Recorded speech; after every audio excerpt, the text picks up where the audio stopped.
Welcome to the Pindown, your Detroit Pistons podcast. I'm your host, Wes Davenport from Motor City Hoops and Detroit Bad Boys. And I'm Blake Silverman, writer for Detroit Bad Boys, covering everything Pistons, and news writer for Sports Illustrated. And we are coming to you guys recording on a Saturday early in the afternoon, so before the Pistons play the Clippers, but very shortly after they played the Chicago Bulls I just want to jump right into it because I feel like our guy Isaiah Stewart has been just on a heater past few weeks. He's been playing out of his mind. And then against the Bulls, he gets big minutes, and all of a sudden it's to the scorer. He couldn't be stopped offensively. That's not what you expect out of him. So I think we just got to open up the show waxing poetic about Isaiah Stewart. Oh, 100%. I mean, 31 points in the win against the Bulls, and even more than what he did during the game. I love what he said after, just how his role isn't always gonna put up 30 points or 20 points a night. He knows what his role is, but when there's a need, when Jalen Duren's down, when Tobias Harris is down, and Isaiah Stewart is presented with the opportunity, he's going to take it. Led the team in field goal attempts without Cade Cunningham as he sat for that game. So, I mean, incredible win. Like, you should beat the Bulls, a team that you lost to on opening night, and it was great to see them get that win with really not much of their key contributors available.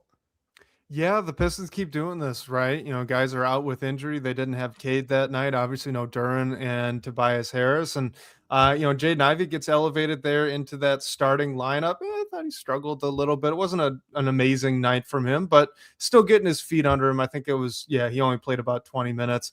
But, man, again, Isaiah Stewart in only 30 minutes. So he was better than a point a minute player because he scored 31 points in 30 minutes. He only missed 3 shots, went 14 of 17 from the floor, 2 of 3 from 3. He has 2 blocks, 1 assist, 1 steal. Really the only blemish here on his stat sheet is 3 rebounds. You think, he'd do a little bit more than that, but you've got guys like Paul Reed and Asar Thompson to, kind of pick up the slack there and get, what would that be? 14 rebounds between the two of them. So to kind of lead the team with that. So, hey, what a great night again from these ragtag Pistons putting together wins with not the star guys.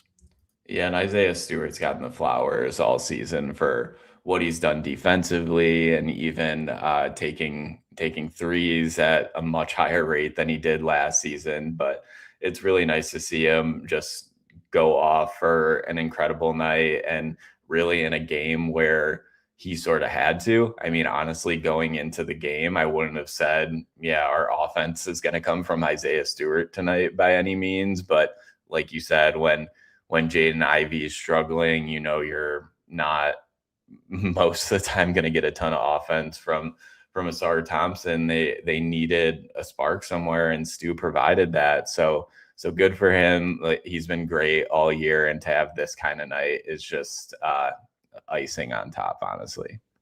I think we really need to start pushing the Isaiah Stewart Defensive Player of the Year narrative, because I get that it's unusual because he's coming off the bench. Frankly, I would like that to change. I think he ought to just maintain this starting position down the stretch of the year, in my opinion. But we've talked about that before. Regardless, he has been unbelievable defensively. He's probably the best rim protecting big in the NBA right now.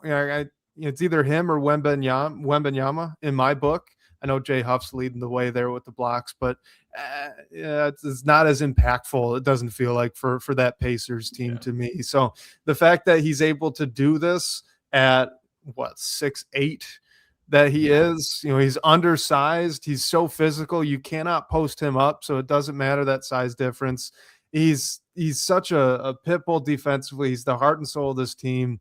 I understand, we keep pushing for all NBA defensive team. I think he's got to be a shoo-in for that. But at this point, he is the absolute core of the aren't they the fourth best scoring defense in the NBA right now with Duncan Robinson starting and playing, close to 30 a Yeah. night? Like, I think we can start pushing that narrative. He has been unbelievable this season. Isaiah Stewart has. Yeah, and I just tried to pull up some odds quickly on like defensive player of the year. It looks like Chet Holmgren and Rudy Gobert are heavily favored, which isn't a shocker. And Isaiah Stewart is a long shot according to Vegas, but at the same time, like everyone who's watching this team who's leading the way in the East knows how big of an impact Isaiah Stewart is defensively. And hey, he can do it on the other side of the floor at times too. But I'm with you there. I think it's going to be more of like a minutes thing for him. Like if he gets closer to that 30 a night, it's going to be hard. When the team is healthy, it'll probably be more in the 25-minute a night range. But when Wembanyama is missing all these games, I think if the Pistons keep themselves in this top tier of the East, he definitely has a say, because there are plenty of impactful defenders around the league, but I'm not sure there's one as impactful as Isaiah Stewart. So this is like total speculation, but OG unnamed YouTube user has said here in our live chat something I have been thinking about. Like, so he says non-traditional sixth man of the year for Isaiah Stewart, and I've been thinking Like it. actually, because if he doesn't get defensive player of the year and the Pistons do continue to bring him off the bench, like do the voters, do they actually, does the NBA as the whole, the brain trust there, do they go, well, we need to give him something, right? Like we have to do something here for Isaiah Stewart. Could it be sixth man of the year? Like, it'd be really unusual, but I could see it, because if the Pistons maintain their position here at first in the Eastern Conference, Isaiah Stewart's going to need some hardware. He just does. They're going to have to figure out something. It's funny because I mean, totally different players, but I had the same thought last year with Dyson Daniels. Like, I thought he was probably the defensive player of the year. He doesn't get that. He ends up getting most improved. And Isaiah Stewart, I mean, how big he is off the bench for the best team in the East. I think he definitely deserves credit there. And yeah, it looks like I tried to pull that up quickly too. It looks like Naz Reid and Jaime Jaquez are the favorites there, but I would say Jaquez has had a great year and taken a step offensively, but I would say what Stewart has done off the bench is the most game changing across the league on a team that's top of the East. And I mean, if the Pistons do maintain their standing at the top of the East and they don't have any individual awards, and you can include like coach of the year for that too, but that would be pretty shocking to me. Agreed. So let's jump into finishing up what we started last week. All right. So last week we had our New Year's resolutions. We had a great question from our guy, Epic Wayne, in the DBB comments, where he asked low hanging fruit, but what are your New Year's resolutions for each of the players in the rotation, all 13 of them, JB Bickerstaff, Trajan Langdon, and the team as a whole. So what we had not gotten through, where we left off, we had just done Jalen Duren, and we had Cade Cunningham, JB Bickerstaff, Trajan Langdon, and then the team as a whole to go. So let's just start off with Cade Cunningham. And guys, by the way, if you're with us here in our live chat, be sure to put in your live questions as well. And hey, feel free to put in your New Year's resolutions for these guys too. We'll put those up on the screen, but we're going to try to get through as many questions as we can still. So this won't be taking up the whole show. Regardless, Cade Cunningham this season is averaging 26.7 points per game, 9.7 assists, and 6.2 rebounds per game. The interesting numbers, 2.3 stocks per game, which is pretty good. That's up 0.5 from last year. He's averaging 7.3 free throw attempts per game. He is shooting, let me grab his field goal percentage, 46%, we'll call it, from the floor, 34% from three, and where'd our free throw percentage go? 84% from the free throw line. What is your New Year's resolution for Cade Cunningham? I use this one for a couple other players, but I think it's super relevant for Cade Cunningham. And obviously, when we're talking about a player like Cade, it's certainly nitpicking because he's been so incredible. But I think just to get to an even further step, and he's already gotten to being one of the best players in the East. I think he's certainly the best guard in the East at the very least. I think if he increases his 3-point percentage a couple percentage points, it'll go a long way for the team as a whole and just him as well, as he has the ball in his hands for the majority of the game and certainly in clutch time scenarios. And I mean, Cade has been right around average the past 2 seasons, 35 and a half, right around there for each of the past 2 years. Like you said, he's at 34% this year, making about 2 threes a game on just over 6 attempts. Hey, if he can get that closer to like 2.5, a little more, and just get in that 36, 37, 38 3-point percentage, I think it'll make his numbers even crazier. And just the one thing that I guess stands out to me offensively for Cade, at least, is he doesn't feel as no one's really automatic from three, but it feels like some of those other guards in the East are able to make threes at a much higher rate, the superstar guards. So I just like to see Cade grow a little bit from there, but nothing big for him, honestly, just because of how incredible of a season he's having. Yeah, for me, I'm going to echo a shooting element, but actually it's not going to be the 3-pointers. So it's him sitting on, right around league average, like you said. I'm okay with that, with the volume and the style of threes that he takes. A lot of these are off the dribble pull ups, so it's naturally not going to be as high unless you're a player like Steph Curry or Trae Young. So I get that. I think that's fine. The 34, that encapsulates that really slow start he got off to this season. It's been much better basically since November. So I think that we're kind of trending back towards him getting to that 35, 36 range. I'm cool with that. For me, I really want that free throw percentage to go up, especially now that he's actually getting to the line quite a bit more. For his career, he's 85%. I just looked it up. That was right where he was at college too, right around 85%. His career high was an 87. It was an 86.9, but that was 2 seasons ago. If Cade's going to get to the free throw line 7+ times per game, which he should, right? Because he gets enough contact when he goes to the rim. So he's going to continue getting these calls. I would love to get him closer to 90% from the stripe. I know that that's asking a lot, but these are New Year's resolutions. He's a good shooter. He's got great form. It doesn't seem like he's a guy that, crumbles under pressure or anything weird like that. There's nothing mental going on. So if he could go from a above average for the free throw shooter to being automatic at the stripe where he gets there, and that's just points, I think that would go a long, long way for him. I mean, if you think about it, that'd be making about another half free throw per game. That gets him up over 27 points per game. Just by doing that, just by making 6 percentage points more from the free throw line.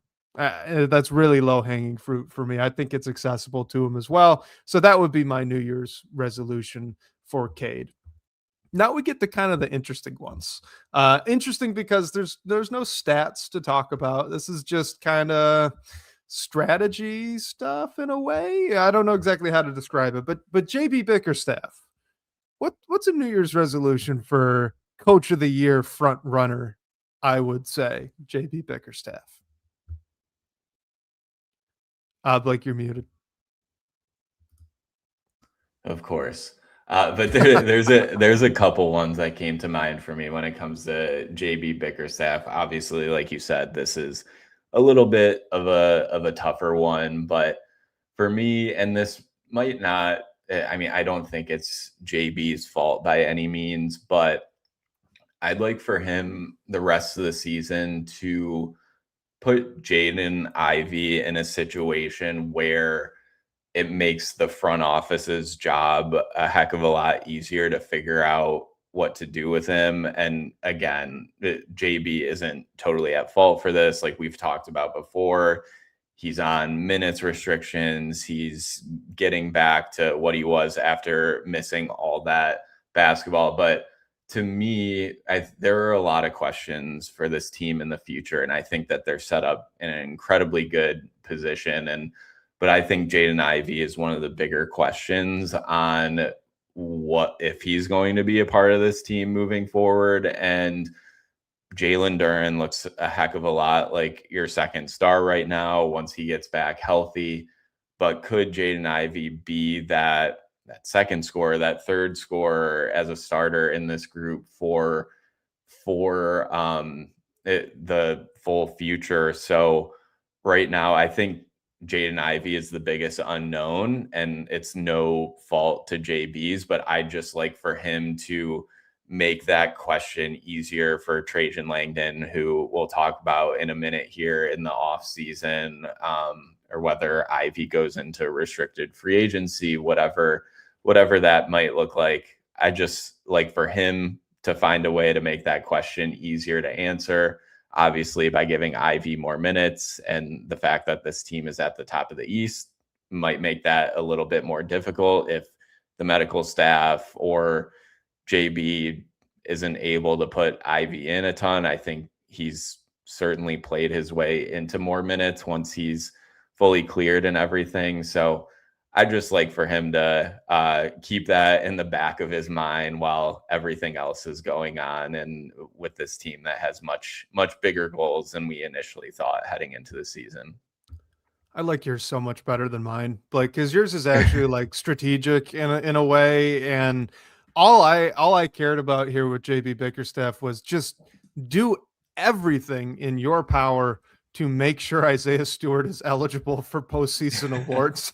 Because, like, that was an absolute shame last season that he did not have that minimum games played more than 20 minutes last season. He should have been on an all NBA defense team. He would have been if he had gotten that. And look, for Stu, like, there are monetary benefits that come with that. You know, part of the a miracle, I guess, that the Pistons have pulled off here is that locker room is so tight, Ryan, and it's so positive and strong right now. Well, if you, for some shaky reasons, disqualify Isaiah Stewart from a couple of bonuses for the second year in a row, I wonder how happy he'd be with that. Like I said, this is not strategic. There's nothing behind this. JB's doing a great job. I honestly, I have no critiques on what he's been doing, strategically, what he's been doing with the rotation so far. I thought everything's been very sharp, very smart, and I want to see him do it again in the playoffs, because you have to shift things around in the playoffs, right? So I'm curious to see how he handles a now more serious playoff run, with that being the goal for the team when he gets there. But that's not a New Year's resolution for him. I'm just curious to see how he do it. So for me, the New Year's resolution, Isaiah Stewart needs to be eligible 2 years in a row. Do it again next year, right? Because again, with these, we're talking about the entire calendar year of 2026. So get him off to a good start on the year following as well. Of course, there's injuries, so that's just do whatever you can for Stu. That's mine. Trajan Langdon, what do you got for him? Because now we're looking at trade deadline and upcoming off season. It's tough because my mind is flip-flopped on this so much, on whether like we have basketball XCR in the chat talking about trading Ivy, Tobias, and a pick for a four like Lauri Markkanen or Jaren Jackson. And honestly, maybe even as recent as a month ago, I was probably in the same boat. And I think we saw recent reporting from our guy Omari mention that the Pistons likely aren't thinking about making a big move like that and giving up their future and potentially messing with this energy that they have right now and shaking up the locker room a bit. So it's funny because I just wouldn't have said this like maybe even a week ago, but don't give up this team's how how well this team is set up for the future for immediate success. And I think there's an argument to the other hand of that, because they're at the top of the East. There are some holes that he could address, and maybe you do need to give up draft picks to go and get those type of players. But I honestly just want to see how far this team can go at this point, for better or for worse, and see how it shakes out. Because if they don't get to a certain point, you can always use the assets and draft picks and space that you have available after this season to adjust the roster from there. We thought the roster had like incredible chemistry last year, and there were some changes. Now we don't have Malik Beasley or Tim Hardaway Jr., and you add in Duncan Robinson and Karis LeVert. So I think as long as the quote unquote core of this team can stay together, I think it's something that you don't really want to mess with. And also, like, there could be a marginal move that Trajan can make, like he did last year, bringing in Dennis Schroeder for next to nothing. Like, I'm okay with that. But if the Pistons do push all their chips in, like, I think that they're set up to do that once, whether it's this year in the off season or whenever it does come. I just don't think I'm ready to make that big swing right now and potentially mess with everything this team has accomplished. Yeah, I'm right there with you. So just in an effort to be different, to give a different answer, I'll say, you know, let's find a solution there at the 2-guard spot. I love what Duncan Robinson's done, but he's very much a specialist and he's a very poor defender. If you could find either at the deadline or over the offseason someone that is a legitimate 3-and-D option at that 2-guard spot, I think that the team would be better off for it. And otherwise, I'm right there with you. Let's just see. Omari had a great quote in one of his more recent articles. Can't remember the title of it, but you guys should go and look it up, right? Go try to find this. But when he was talking about, not pushing all the chips into the middle, he said something to the effect of that this team, these young guys, they've earned the right to see how far they can go. I completely agree with that. I think this is the year, right? So whatever we figure out here in the playoffs, this is more or less how far they can go. And that's just a time thing. You're going to have, theoretically, odds are high that Jaden Ivey's playing on a qualifying offer. You're probably extending Jalen Duren at this point. You're looking at Asar as needing maybe extension conversations now too. So, the clock is ticking for this group of young players in Detroit, but this is the one postseason run that they can make. So let's see what they can do. And then from that, you're going to learn, right? You're going to learn what the team maybe needs to have added or subtracted based off of this. So I'm right there with you with that. Let's look at the team, though. And this is kind of going to the title of our episode, actually. What should the Pistons playoff goals be? What should the team's goals in general be? What's the New Year's resolution for this Pistons roster? So we'll talk about the playoffs in a bit. So I'm gonna keep this one just to this season after this incredible start. I'd love to see that, and I think it should be a goal for this team to maintain and earn the number 1 seed in the East. I mean, there's still a ton of basketball left to be played, but through 37 games, you have a 4-game cushion in the top spot of the East. You have the second best record in basketball behind the Oklahoma City Thunder. You're one of 2 teams in the NBA with the Thunder that hasn't hit 10 losses yet. And we're almost midway through January. The East, I think there are some teams that are proving tougher than we initially thought, like the Celtics, the Raptors, the Sixers. And then on the other hand, some teams that are going on the other end of that spectrum. But I seriously think that the Pistons can maintain and go into the playoffs as the number 1 team in the East. Obviously, we wouldn't know who they would play in the playoffs right away with the play-in tournament. So even with the number 1 seed, you might get a tough draw in the first round. And I think that there should be plenty of additional goals beyond just going into the playoffs as the number 1 seed. But if you would tell me 2 years ago after the Monty Williams year that this team would earn the number 1 seed in the East 2 years later, I'd think you're crazy. So I think that should definitely be a goal and would just prove to this team they already know that they can win and can compete in this league with the best of them and really contend.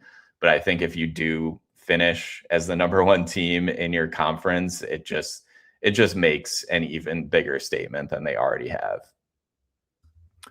I'm basically gonna steal Piston Cups in our live chat what he says. So he said, just got here, but I'll answer the prompt. The playoff goal is the Eastern Conference Finals or the finals, right? That's where I'm basically at with this team.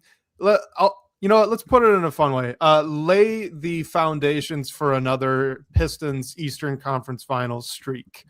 Right, like let's lay the foundations now for this is the first year, and then hey, maybe the Pistons can make maybe the next like 3 or the next 4. Right, do what that going to work team did.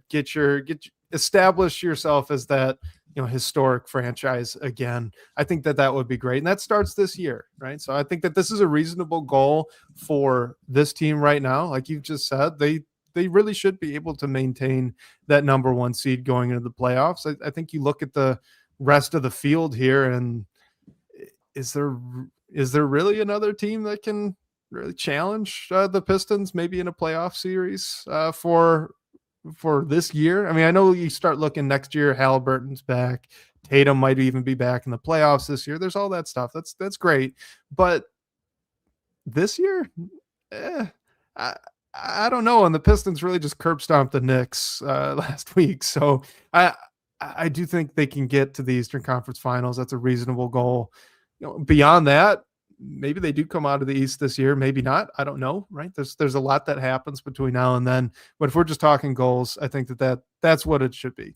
I think this team needs to look ahead and say, we want to be like that going to work team. We want to make the Eastern Conference Finals as a guarantee every year for some streak here. So I think that's what they start off this season. Do you have any final thoughts, final comments on our New Year's resolutions here? No, I mean, I think just in terms of the playoffs, because I didn't really touch on that. Like if we're talking about this team potentially getting out of the Eastern Conference and into the NBA Finals, like obviously a ton of work before that ever happens. But even if you do see the Thunder, I mean, we saw how close this magical Pacers team that came out of nowhere came to beating them. So I really think anything could happen in a 7-game series. So the team already is thinking about championship goals, which is crazy to say. But I wanted them to win a playoff series heading into the year. I thought that was the next step and then build on that. But yeah, especially with how the conference is this year, and we'll see how things shake out after the trade deadline, if there's any major restructuring around the East. But I'm right there with you. I mean, I think Boston would be an incredibly tough matchup in the playoffs. And even the Knicks too, just with how crazy Madison Square Garden was last year. But I think this Pistons team is on another level than they were a year earlier, and they have earned the right to have title aspirations.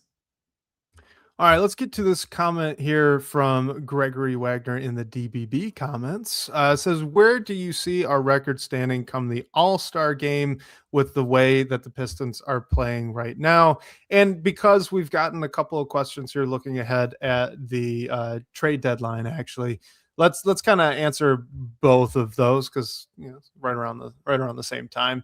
But if you're looking ahead, it's basically we count about 13 games, right? So they have the Clippers 16. This evening. Again, we are recording here on the afternoon of Saturday. But then they've got the Suns, the Pacers, the Celtics, Pelicans, Rockets, Kings, Nuggets, Suns again, Warriors, Nets, Nuggets, and Wizards, just about.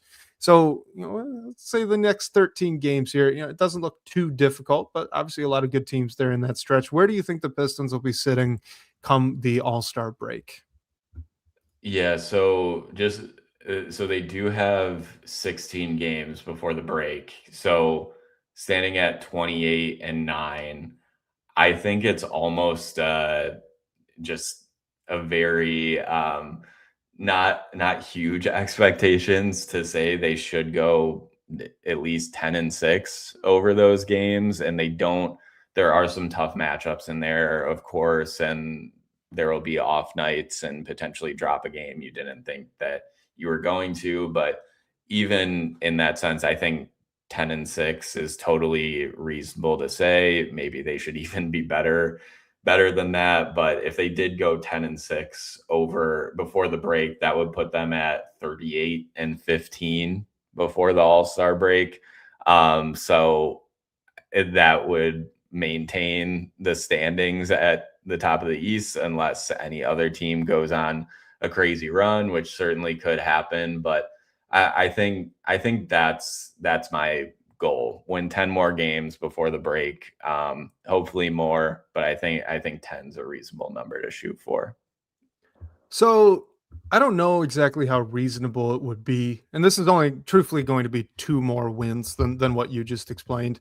But I do think that the Pistons as a team, their goal should be 40 wins by the All-Star break. That's more or less the pace that they're on right now. And you just want to continue to maintain basically the cadence that they have so far this season. And Jalen Duren should be coming back relatively soon. Omari Sankofa, the Free Press, he just reported this morning that Duren was working on the side at practice. So he's clearly in his ramp up period again, which is a good sign. They didn't report how severe the ankle sprain was. Usually that means it's really not that big of a deal. So hopefully he can be back here pretty quickly after that 1 week reevaluation is up.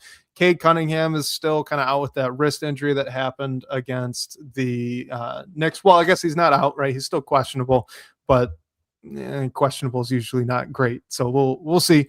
But regardless, he won't be out all that long either. I think the Pistons are relatively healthy, and you kind of look at the teams that they're playing. There are no world beaters in there. They don't play the Thunder yet, so you'd be very scared of the Thunder. I am worried about this Clippers game this evening because they've been playing very well. They are on a back-to-back though. So, maybe the Rockets are a great team, but other than that, it's a lot of beatable basketball teams. And if they can get to 40 wins there before the All-Star break, that almost locks you in to really being a strong favorite. Like, it would be a bit of a letdown if they're sitting at 40 wins and they sacrifice that first seed by the end of the season. So just to continue where they're going, the direction they're heading, I think that's a good one. Again, I don't know how reasonable. It's 12-4 over the next 16. So that is asking a lot, but I think they can do it. So that's where my head would be. Speaking of All-Star break, this is another one here from Gregory Wagner. It says, do you believe we will have 2 All-Stars with both Cade and Jalen Duren making the game? It says, does JD really deserve it because he's a top 12 player in the Eastern Conference, or does he benefit from the Pistons having the best record in the Eastern Conference? I mean, I think if the Pistons weren't in the standing that they were right now, it would be much harder to make the All-Star case for Jalen Duren. But even if they were, I think he'd still be in the conversation. He's right next to top 5 across the league in terms of rebounders. The only rebounder better than him in the Eastern Conference is Karl Anthony Towns. And when you look at the East, it's honestly hard to come up with those 12 guys. Like, there are a lot of good candidates, but all of them have a case against them, and a lot of them is their teams are not great. Like, one of those being Michael Porter Jr. Josh Giddey had his name there before he was slated to miss some time.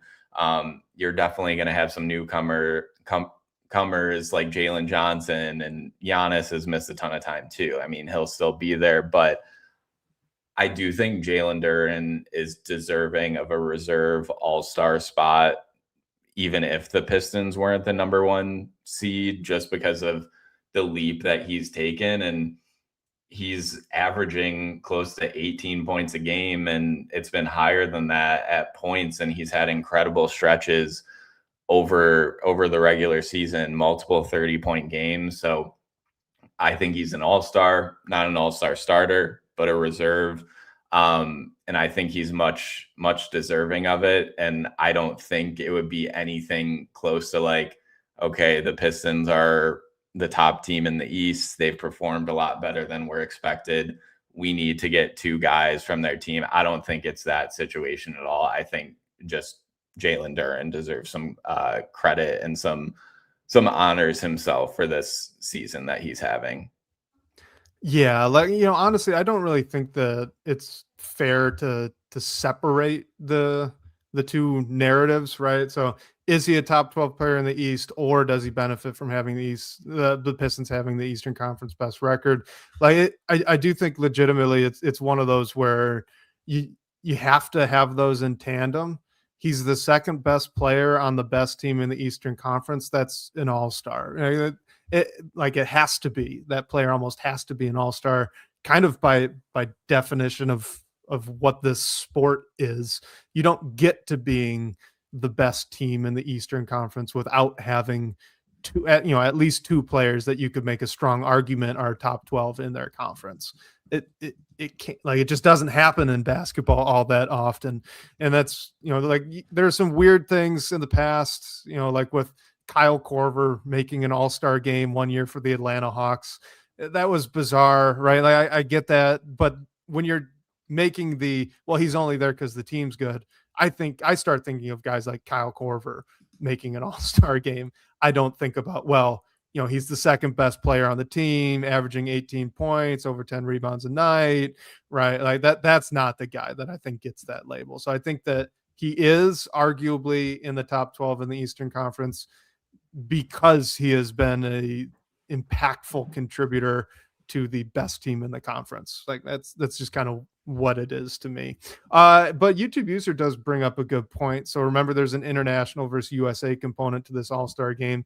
But I'm still kind of unclear on how that all is working out this year.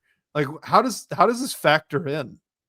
So if there's not enough, there's going to be enough American players. But if there's not enough on either side, then I believe it's I just looked this up quickly. Adam Silver will select additional all-stars to join either group to reach the minimum amount. Those amounts are 16 U.S. players and 8 international players. But even if you say, okay, Jalen Duren's on the wrong side of that, like Jalen Duren has had a better season than Bam Adebayo and Evan Mobley, just if you solely look at the numbers and don't even factor in that the Pistons are the best team in the East. And yeah, those other players are much better defenders than Jalen Duren currently is. But I just think he's an all-star. And hey, ESPN tried to predict the rosters about a month ago now, and they said Duren was a near lock. Obviously, that doesn't mean anything, but after the start of the season that Duren had and just those incredible stretches, like, has he really dropped off that much to be fully off the all-star map? I don't think so. I know he's missing some time, but some other guys have missed as well. And I just think he's clearly one of the best bigs in the East. So he deserves a spot. All right, let's keep talking about JD because we got a question here from YouTube user. I'm going to throw this one up first. This is from MGoBlue7. It says Duren's points per game by month. So in October, it was 14.8. November was 21.5. And now December was 16.2. Ask which one is he? And then now to the point, right? Because we're talking about him as an all-star. That naturally brings up the follow-up question of, well, how much do you extend him for, if you extend him at all? So YouTube user says that he is very concerned that this front office is going to overpay Jalen Duren on an extension and end up regretting it, like Andre Drummond or DeAndre Ayton when they signed their rookie max extension. So how do you think this all maybe folds into the Jalen Duren contract extension conversation? I know we talked last week on kind of that Sengun mark, right? Somewhere right around that 33 to like $37 million as a salary seems to be that range that you and I were in agreement over. So, you can continue to add more color onto that, but what do you think maybe is a risk of extending a player like Jalen Duren? And again, how does that all-star season factor into this conversation, if at all? Yeah, I mean, I think the year that Duren is having definitely impacts his contract talks, because I think entering the year, and we saw this by the fact of neither Jalen Duren or Jaden Ivey getting a contract extension in the first offseason that they were eligible. Like, I think he cemented himself as a true piece of this team that you want to lock down beyond his rookie contract. Like we're bringing up here, I think the number does matter, because obviously you're not going to want to pay really any center that's not like Anthony Davis coming off his rookie contract that amount of money. And I think the Pistons will be able to get Jalen Duren under the max. Like, he shouldn't be getting anything close to the max, just because of the position he plays and the skill set that he holds, honestly. And yeah, I think those, like, Sengun had a better case to get a max contract extension, and he didn't get that. And yeah, YouTube user brings up the CBA too. Like, that certainly helps.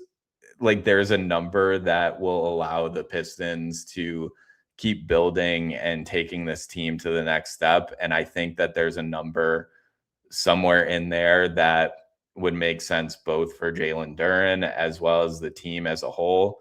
So I think it just makes Jalen Duren's contract talks a heck of a lot easier. And I hope he'd agree to a pretty solid salary the Pistons would pay him. I don't think he's necessarily the type that would want to just hit the open market and take the most money he can get. Maybe his agents think a different way, but I just think the season he's had has made the talks a lot easier, hopefully.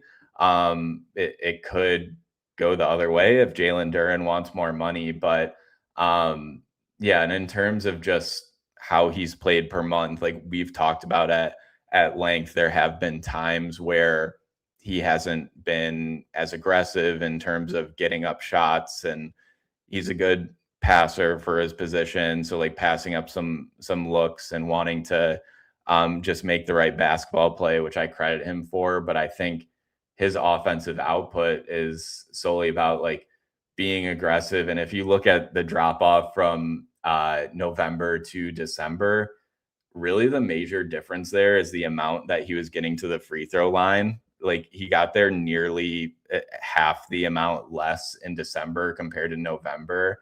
His field goal attempts and makes are nearly identical. So I think that's something that he can maybe just be a little bit more aggressive near the hoop and try to get to the line a little bit more. So I think he knows what he needs to do to be successful. And I think the coaching staff does too. And they can try to get him in the right spot to make those things happen. But I think we've seen the type of player that Jalen Duren can be, and it's just about maintaining that. I'm pretty confident that he will. And if he does, that should make contract talks pretty easy. Yeah, the free throw thing is funny that you brought that up, because I think he's actually getting into the difficult to referee space as a player, because he's so big and now he does so much with the ball in his hands. It's like, it's similar with Giannis. Everyone gets upset with the number of free throws per game Giannis takes, but like he gets fouled more than that. There's nothing you could do. He's just not fair. Like, I mean, if you go like a crazy example, you go back to like Shaquille O'Neal. Like, he gets fouled every time he touches the ball, but you can't call all of them. I think Duran's kind of in that same space, not to that extent, but I think it kind of swang up during November to a unsustainable rate. And then the league, the referees kind of figured out, well, we can't call everything on it, so we need to bring it back down. I think it's going to settle somewhere in the middle between those two, at least in terms of the free throw time. I don't think, to my eye, he's not done anything different. I wish he would shoot the ball more. I wish he would be more aggressive. But when he does get his shot attempts, it's not like he's now like fading away from contact or anything. It's just the call isn't coming in the same. So I think that's going to change. Regardless, though, looking at the contract number, I think one big thing that does get a little lost, at least in my opinion, with the conversations I've seen surrounding this and that I've had with people surrounding this, like friends, family, things along those lines, is like, look, he's not going to get a post rookie max extension. That's not in the cards. Like this $35 million per year number that we're all kind of talking about and anchoring our conversation with, is that came from his agent. That was leaked out by his agent during the month of November that, hey, we've upped our demands to $35 million. I can't remember who broke that story, but that was the context. So it's his camp that came out and said, hey, actually, we want a little bit more. We think that our target number should be 35. And recognize that the player's agent's always going to be on the high end. So like you got to start asking the question of, okay, in this new CBA, is Jalen Duren worth $8 million more than Tobias Harris? Because if your answer is yes, then you should pay him $34 million and you should be pretty ecstatic about it. And that's only $1 million of a discount only, LOL. Only $1 million of a discount from the number that his agent is pushing for. I think this whole conversation is really, it needs to center on, can he be that second option? Because to me, if that's what he can prove here, it doesn't necessarily up his cash, but what it does is it frees up cash for the rest of the roster. If you're paying your second option like a third option, which is realistically what that 35 number is, well, then you've just found a cheat code to go get another really good starter that another good team may not have been able to do. And in this CBA right now, the direction the NBA is heading, it looks to me like depth wins the day. Right? We've seen that with the Pistons this year. We've seen that obviously with the Oklahoma City Thunder. The Celtics this year missing their big superstar in Jason Tatum. It's their depth that's carrying them right now. Like the teams that have more depth are the teams that are winning a lot of games. If Jalen Duren truly is your second option and you're paying him more like a third option, well, then you've just found an additional $10 million that you could pay for a depth piece.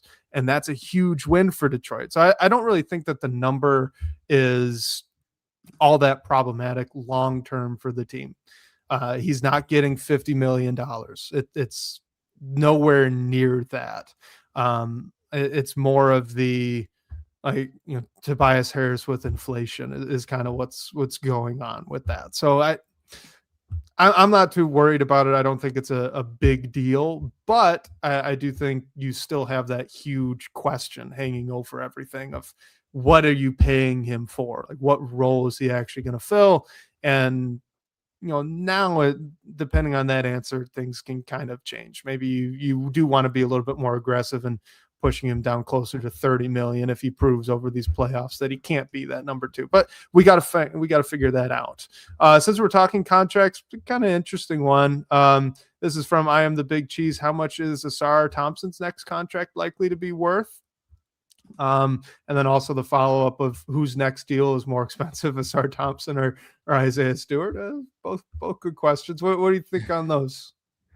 For Asar, like it's so tough because there's players like Jalen Johnson out there who got $30 million in their extension, $30 million a year. And the Hawks just traded Trae Young to build around Jalen Johnson. So that's obviously a great deal for the Hawks. And then there's Christian Brown with the Nuggets, who signed a rookie extension of 5 years, 125 million. So 25 mil a year.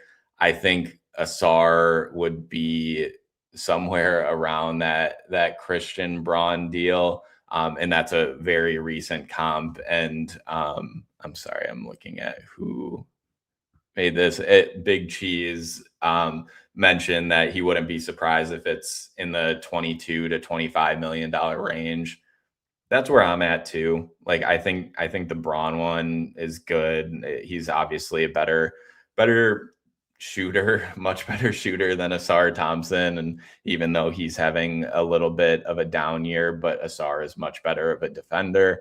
So I think you're just giving up a little to get a little more somewhere else. So I think that $25 million number is right around the range that Asar Thompson's next contract would be worth. And man, Isaiah Stewart versus Asar Thompson is a hard question. I tend to lean toward Asar Thompson just because he's the younger player. He's getting a rookie extension, and the role he's been playing for this team that should only grow over time.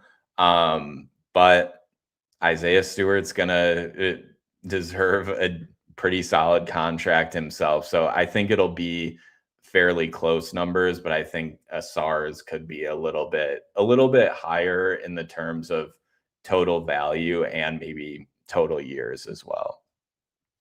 Yeah, I'm right there with you on thinking it's going to be lower than most people would think. With Asar, like the offense is really concerning. I think if you're looking at paying a lot of salary to him as a player, like at this point, as amazing as he is as a defender, he's probably the fourth best player on this team, fourth most important player on this team. I'd say the top three seems pretty clearly to be Cade, obviously, then Duren and Isaiah Stewart in some order after him. And like you could make an argument that Duncan Robinson has been more vital to this team's success so far this season than Asar Thompson. I don't know if I would make that argument. I think it's close, but like it exists. You could make that. You could be. It's possible. Is kind of what I'm saying. So like, do you want to extend that guy that maybe he's your fourth or fifth best player and he's sitting at $30 million? I don't know. So I do think that number is going to get pushed down.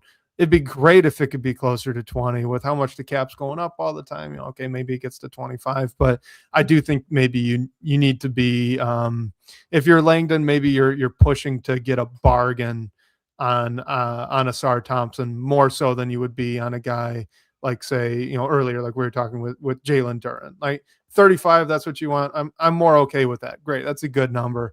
With Asar, if he comes in asking for 30, like I think you really need to work hard to negotiate that down. As for whose deal could be more expensive, Asar or Stu, I really do think it should. Isaiah Stewart's probably in for a big raise at this point. As long as he can kind of prove he can play close to 30 minutes a night and maintain the health, which he's done before, so no real reason to expect that he can't. I'm actually unsure where this Isaiah Stewart is injury prone narrative has come from, but I've seen it a lot. I don't agree with it. So I think that if he could get up, minutes per game more, then now you're really looking at a player that's going to earn solid starter money. So I bet that could be a little bit bigger. I wanted to real quick, Blake, because I don't want to misspeak with this, but we've got our guy Gregory Wagner asked if we're allowed to trade, if the Pistons are allowed to trade the 2026 first round pick because they just surrendered last year's pick. I do believe that they are, but correct me if I'm wrong there before we go to our voicemail. Yeah, because that responsibility to it was the Knicks, right? Was fulfilled. There's like no stipulations on the Pistons 2026 first rounder and the fact that they own their 2027 and 2028. Like you can make a deal for that. Obviously, if you do trade any of the other picks and different deals, and that impacts the 2026 first round pick. And with how this team's is currently standing, the Pistons first round picks are getting a lot less valuable, which is kind of a good thing in the larger picture. But yeah, no responsibilities tied to any of their firsts right now, I believe. And it's just some of the second round picks that they've got through trades or traded their own. All right. So let's get to a voicemail question here from Jacob. Hey guys, Jacob here, longtime Pistons fan since the Grant Hill era, revealing my age a little bit. And I really like you guys' style, super straightforward, no gimmicks. So keep it up. My question, and probably a question on a lot of Pistons fans' minds, is should we make a trade at all? After the Miami game last week, I thought we needed to make a big splash, someone like Markkanen from Utah or Michael Porter Jr., but then now after these last three games, Cleveland, New York, and Chicago, now I don't know if we want to mess up what seems to be working. So I'm really torn and would love to hear you guys' thoughts. Thank you so much, and keep up the great work. All right, so Blake, I think the way to frame this is the following, because we know from Omari's reporting, from comments that Langdon himself made before the season started, that it doesn't seem like the Pistons are all that interested in making a big move. So I think the way to frame this question from Jacob, shout out for him to using the phone line, we love when we get these, is are they right? Like, is Langdon correct for not wanting to make a big splash at this year's deadline? I think he is, and shout out to you, Jacob. Great question, and for the kind words. Really appreciate it. But I think Langdon and his front office have the right frame of mind, because we've seen guys like Desmond Bane and Michael Bridges go for really a team just giving up any future draft capital that they can control for the next 5 years. I don't think the Pistons want to do that, because we think this team is built for long-term success. So maybe that makes them more willing to give up their draft picks, but you never know what can happen. And honestly, there's just not a reason to do that right now with how well this team has played. And like you brought up earlier, Wes, like Indiana isn't a threat this year, but when Tyrese Halliburton comes back, then you have to worry about them next year. So maybe this year is a little bit different than others, but you can always, if you keep your draft capital and your young players, don't move off of them soon, you can always make a different decision at a later date. So that's kind of where I'm at. I'll be honest, like I was getting a little impatient, maybe waiting for them to make some sort of move and put a competitive roster around Cade Cunningham, but that just happens sort of organically. So I don't really see a reason to mess with it. And I think Michael Porter Jr.'s trade value has only went up since he got to Brooklyn, and Lauri Markkanen. The Jazz are in such an interesting situation because they kind of want to be bad, because their pick needs to fall in the top 8, or they give it up to the Thunder. And if they don't give it up this year, then they don't have to give it up. Like, they lose that responsibility. So I think that they'd want to be bad.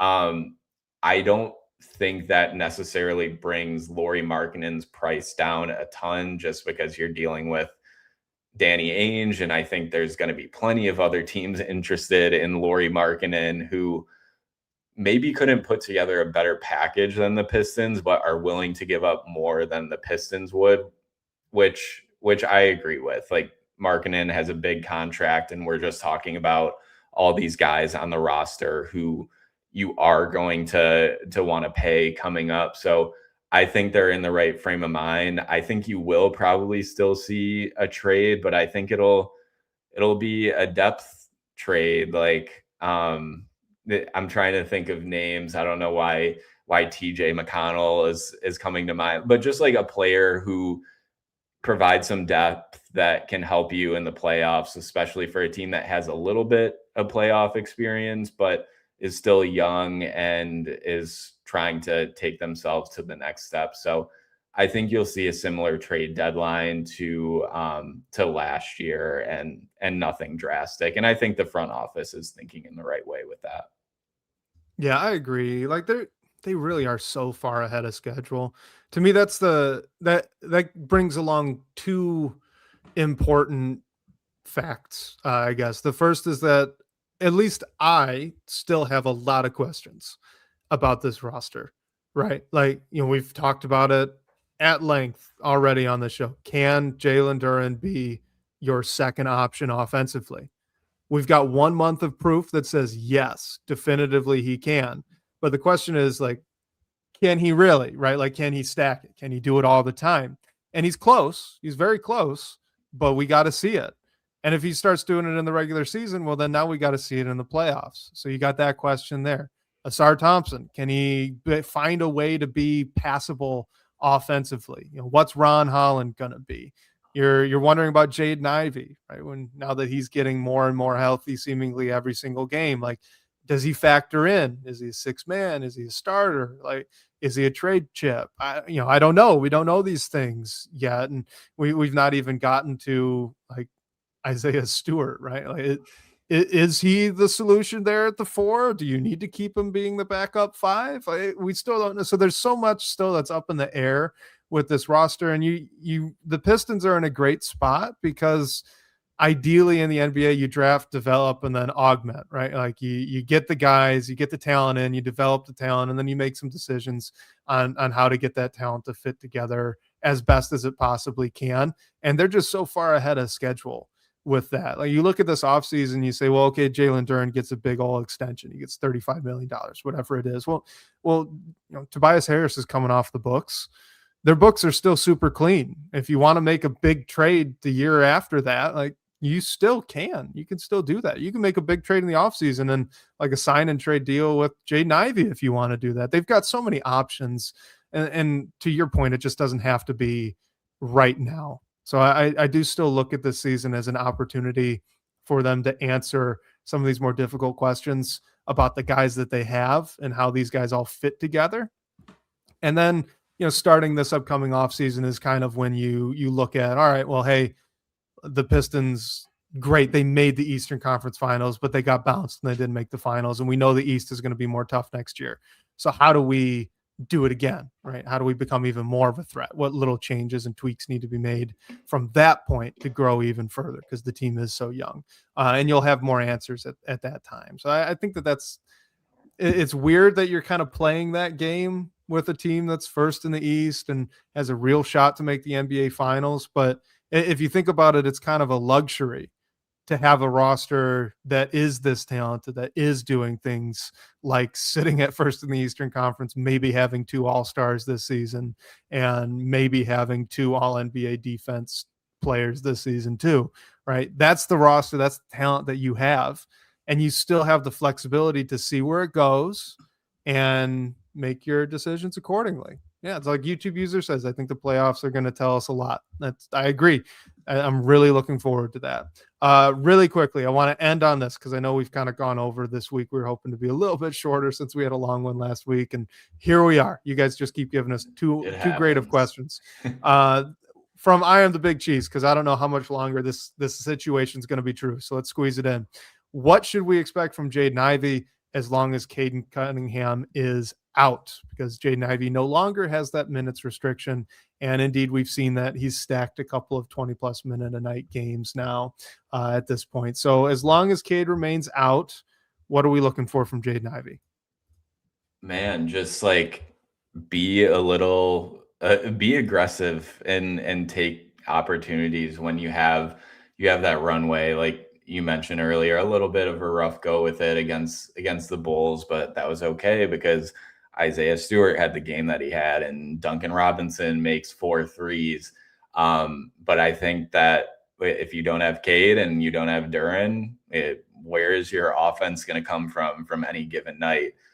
Jaden Ivey is a great candidate to be the most consistent spark that this team has and take over, honestly, lead scoring responsibilities when you don't have your two all-stars. I mean, he had a great game against the Knicks with 16 points and 22 minutes off the bench.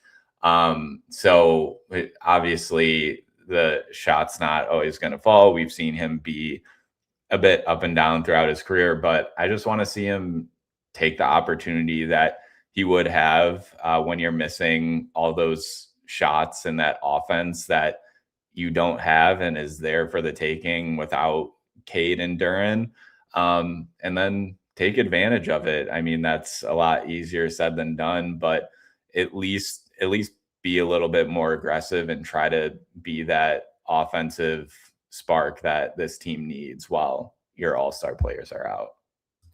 To me, I think that this is really tough because what the team needs and what is best for Jaden Ivey, I don't think that they align. And it's just unfortunate because the team, if Cade's out and Duren's out and Harris is out, they need offense. They need someone to score. Stewart looks like he might be out this evening against the Clippers with an illness. Like, man, they need offense. And I get that. And Jaden Ivey is, a super talented player, but it's just so early. It doesn't look to me like his legs are back under him yet. Even against the Bulls, where admittedly he didn't have his best night. He played 20 minutes, though, only 20 minutes as a starter, and he wasn't all that efficient or aggressive from the floor. I just think he still needs a little bit of time to get himself back and healthy. So I think the expectation for Ivy, even with Cade, like it should probably just stay the same, right? We want him to get back to the player that he was, and health-wise, it's still going to take a little bit of time. So now that he's off the minutes restriction, let's have Jaden Ivey start getting 25 minutes, right? Instead of 20. That's kind of the next step for him. Continue to get his sea legs back, continue to recruit that explosiveness back. We see it flash a little bit more now, right? But let's see that consistently. I think that those are still the goals for him, and for the Pistons, for JB, it stinks because I guess you got to look at Marcus Sasser maybe as a spark plug scorer. Could you get Dennis Jenkins going again? Maybe Ron Holland can step up. He had a nice night against the Bulls, 5 for 11 from the floor. Maybe there's something there that they can expand with him. So I think it's unfortunate that the timing of all this, it's still Jaden Ivey needs patience in my book. I don't think that he's ready to have JB look at him and say, all right, you need to put up 17 shots tonight. I don't think that that's good for Ivy right now. It might be in another couple weeks, but Cade will be back by then. So give the ball to Isaiah Stewart, basically. If he plays, if he plays. I mean, I'm worried about that tonight. But with Cade, it's just a wrist injury. He might be back the game after the Clippers. So it's such a short-term thing. I don't know. They're in a tough spot on this game this evening. I'm hopeful that by the time this episode airs, we'll both look like idiots here for being worried about it. But right now, man, I don't know where this offense is coming from. That's going to be tough. Hey, just keep Kawhi Leonard under 50 points, which will be much more difficult without Isaiah Stewart and Jalen Duren and Tobias, but that should be the goal. That can't happen, especially on your home floor. Yep. And hopefully it doesn't. I don't know. That game. We'll end on this because we're kind of off topic now. But holy cow, he was unbelievable in that last game against the Pistons. They were, especially in the second half, Asar Thompson, Isaiah Stewart, they were playing fantastic defense.